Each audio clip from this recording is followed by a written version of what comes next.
Hey guys, welcome back to my channel. Welcome to my channel if you're new here. My name's Sarah and I'm the mom of a 14-month-old little boy named George, and today we're going to be heading into the dollar store.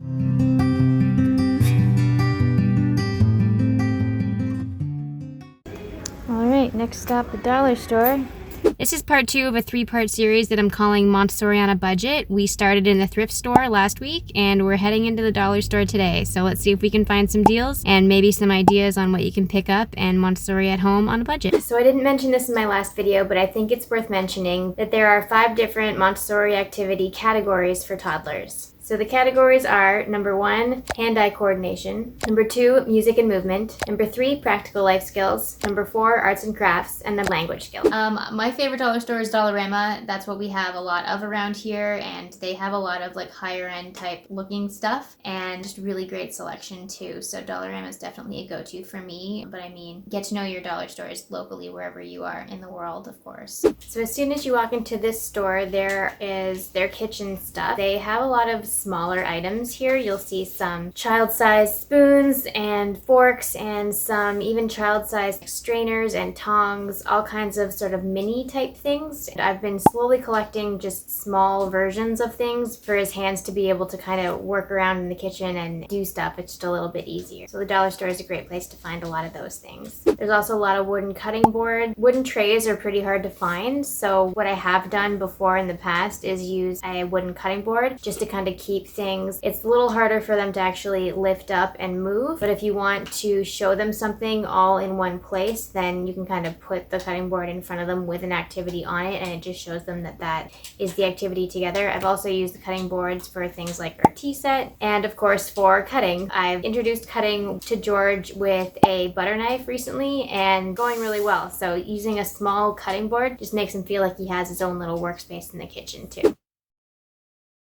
He's starting to get a little antsy on me, so luckily I have my handy backpack with lots of snacks in it. So we start off with the rusks and then we work our way down the snack list, and if I need to, lastly I'll pull out the milk. I'm hoping that I can save that until the car ride home, but if I need to, I will pull that out before we leave the store. So continuing on with the practical life theme, we've moved from the kitchen into their cleaning supplies. The dollar store is fantastic for cleaning supplies for kids. They have lots of cheap sponges, which I actually cut into 3s so that they're smaller for their hands. They happen to have child-sized or small-sized brooms, dustpans, even little like floor swiffers, and really any cleaning supply that you could imagine. Also, they have a lot of smaller type things, little spray bottles. At this point in the dollar store, basically what I'm looking out for is anything that's a mini size, so something that fit in their hands. In this section as well is where I would have, they didn't have them in this particular dollar store, but where I would have found containers that I used for George's cleaning area and for his care of self area. So we have a little area set up in the bathroom that just has his hairbrushes and toothbrush and a mirror, and that's where he does his thing in the bathroom.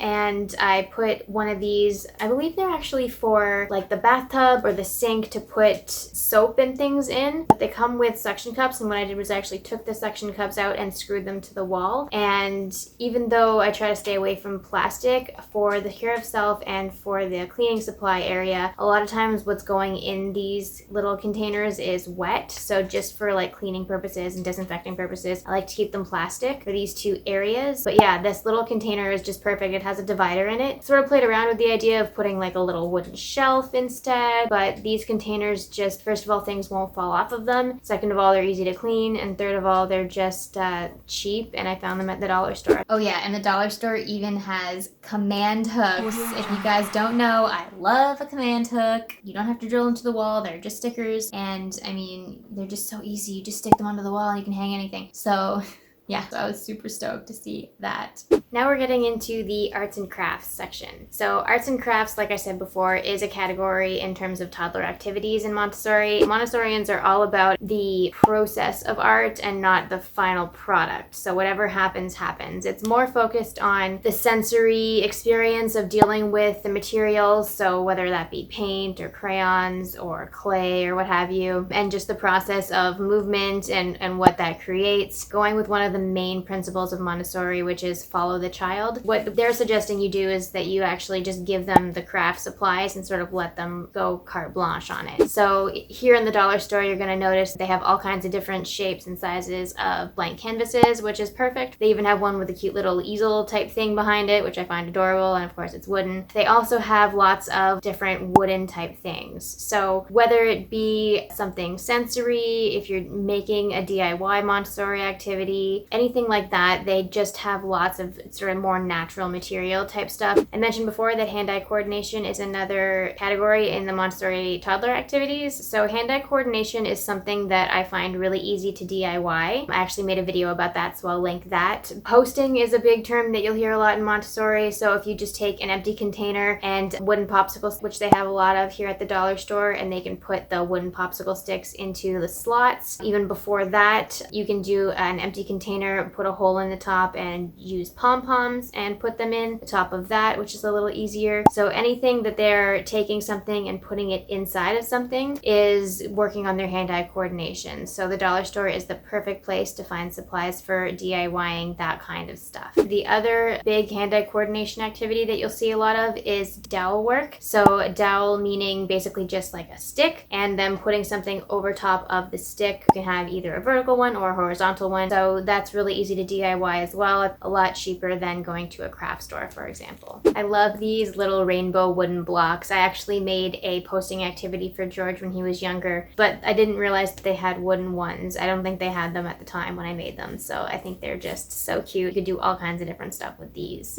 They have tons and tons of wooden boxes as well. You could do anything with these wooden boxes. You can use them for arts and crafts, and you can give them a blank wooden box and they can just paint on it however they want, that kind of thing. But you can also use these wooden boxes for different just containers. So typically in Montessori, you'll have a shelf like this one, which has the different sections, and you'd put one material per section, or you could just have any shelf type situation and you would put the toys or the materials sort of one by one. Now, when you have a more open shelf like that, it's even more important that you sort of contain the activity, so it's very obvious that that one activity goes together. So these wooden boxes are great for that. They look a little nicer on the shelf, and it's just a way to sort of keep everything looking neat and tidy. And also, when the kids want to take the material off of the shelf, then it's easier for them to scoop up the whole box or bowl and put it down on their carpet or wherever they're going to do the activity, and then it's easy for them to put away as well. So lots of different boxes for those types of things. I've also seen, you can see one box here that has a window at the top. I've seen people do nature hikes and they can put their nature finds in the box, look at the finds through the window, you know, all kinds of different ideas that you can kind of let your imagination run wild in this aisle, that's for sure.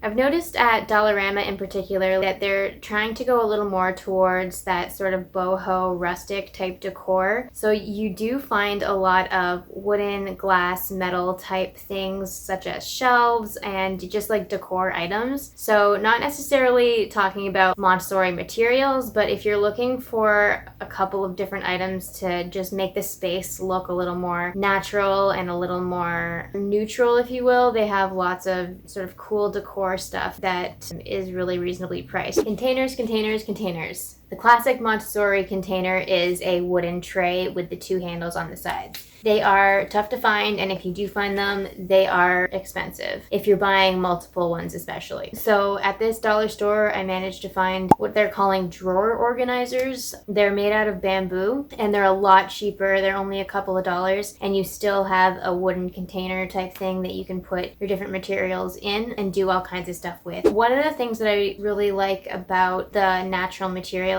is that even if you go kind of eclectic, it all kind of goes together because it's still got those same sort of natural tones to them. So you can see here behind me on the shelf, I have the random bowl that I got thrifting. I have the Peg People terracotta pot. I've even got a basket full of balls down here that I thrifted.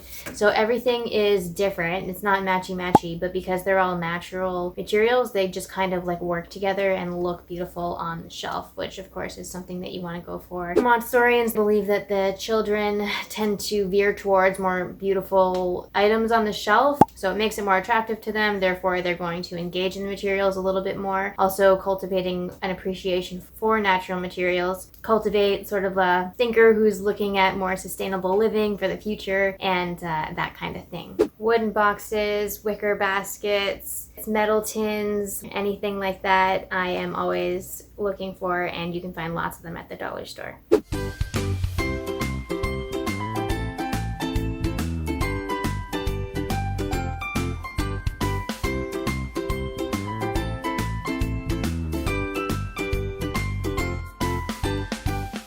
Another huge Montessori activity that you're going to see a lot of is working with plants. So I guess that would fall under the category of practical life, but you could count it as sort of hand-eye coordination as well, and maybe even a little bit arts and craftsy. So I've managed to find a whole bunch of different sized terracotta planters, and they even have these super tiny little mini ones, which is great for the little ones to be able to handle and things like that. I had to pull out the milk. It was time. I had to bring out the big guns. And check out these scratch art thingies. I don't know if I would necessarily consider them Montessori. They are definitely more process oriented than product oriented, so maybe. But anyways, I just thought they were so cool. I'd never seen these before, but it's just like this black stuff that you can scratch off like a scratch ticket or something, and underneath is like a rainbow pattern, so it just makes these like cool, you can just make your own designs in them. I just thought it was like the neatest thing. So anyways, dollar store. And just a couple of other little things that I saw on my way out. Magnifying glass, of course, lots of stuff to explore, so having a magnifying glass for $2 I figured would be handy to have to put away for later. And I found these little mini globes as well. I don't have a globe yet for George, but it's good to know that you can pick one up just at the dollar store because it's on my wish list. Different wooden games, lots of wooden models, couple of realistic looking puzzles, some wooden puzzles. They even have realistic looking plastic figurines. I'm noticing on a lot of these products that I'm finding Montessori aligned actually have the word Montoy on them, so I don't know if it's like Dollarama's like Montessori toy dupe label or something. It makes me wonder, because all the ones with this Montoy label on it seem to be Montessori aligned, so I don't know if it's a coincidence, but I like this Montoy. So the moral of the story is you want to look for natural materials and you want to look for realistic looking items. So things that look exactly like the real thing, just mini version. Especially for the language category. We haven't talked a ton about the language category in these last videos, but with language, it sounds exactly what it is. You want to work on different words. It's like a pre-reading thing. So what a lot of people will do is they'll take these figurines, so say take the animal figurines for example, and they'll print out pictures. You can actually buy sets of the realistic looking figurines with a card that goes with it, and what you would do is it can be a matching game, so they put the item with the card, but also what you can do is you can just put the figurines or just the cards in a basket on your shelf, and it's what they call a language basket, and you would just expose them to the different words, and having the exact version of what it is looking exactly like it would in real life really helps them to connect those dots versus like say a cartoon character version of it. So anything realistic will really help with the language development as long as you are kind of there with them, working with them and telling them exactly what it is. So yeah, definitely keep an eye out for the realistic looking stuff. Great for language development. Alright guys, that's it for today. Thanks so much for hanging out with us. I had a lot of fun going through the dollar store with you, and I will see you in the next video. Bye!